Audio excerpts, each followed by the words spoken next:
I'm Kyler, and today we're going to be putting this 8-foot poly cutting edge on this 8-foot SnowFire. All you'll need is a 15/16 socket, and then now we're going to go on the back and loosen all the nuts on the cutting edge.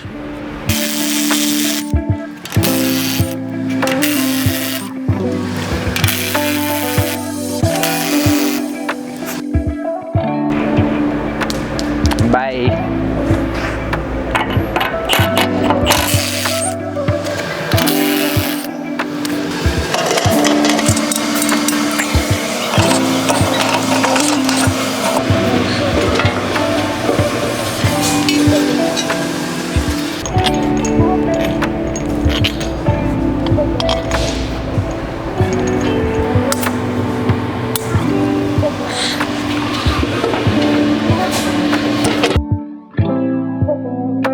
What I just did when putting this edge on is I put the 2 middle bolts on, so I didn't just put one in and have the edge dangling down.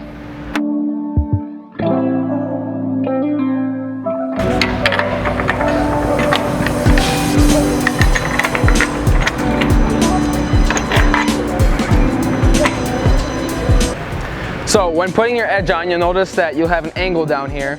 You're going to want to make sure that the longest part of the edge, so the bottom of the angle, is facing in front of you. You'll also have a poly support, and you're going to want to make sure that you put this on the outside, just like I did.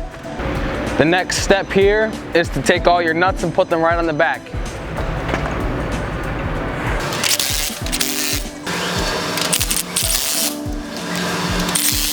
So when you tighten all your nuts, you're going to want to make sure that you don't do it too tight so that you warp your whole edge. It's not going to affect your performance, but if you like the looks of it, if you tighten them all too much, it'll be wavy. So just tighten them snug enough to where it's not going to fall off. The advantages of this poly edge are that it's less damaging to surfaces than the steel is. If you were to run into grass, the steel would just bite into the grass, where this would just glide across it. So after you get your poly edge installed, you're going to have to adjust your snow catch brackets. So these brackets here are your snow catch brackets, and if you look closely, there's 3 different holes in this. So you'll have a hole back here, a hole in the middle, and a hole in the front. So this hole that it's in right now is for a normal steel cutting edge, so it puts this as far back and really close to the mold board.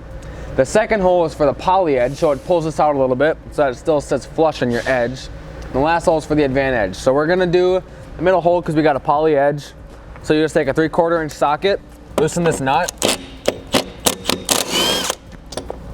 and then move this into the second hole. And make sure that these tabs lock back into the slots in the side panel. Same thing on the other side. And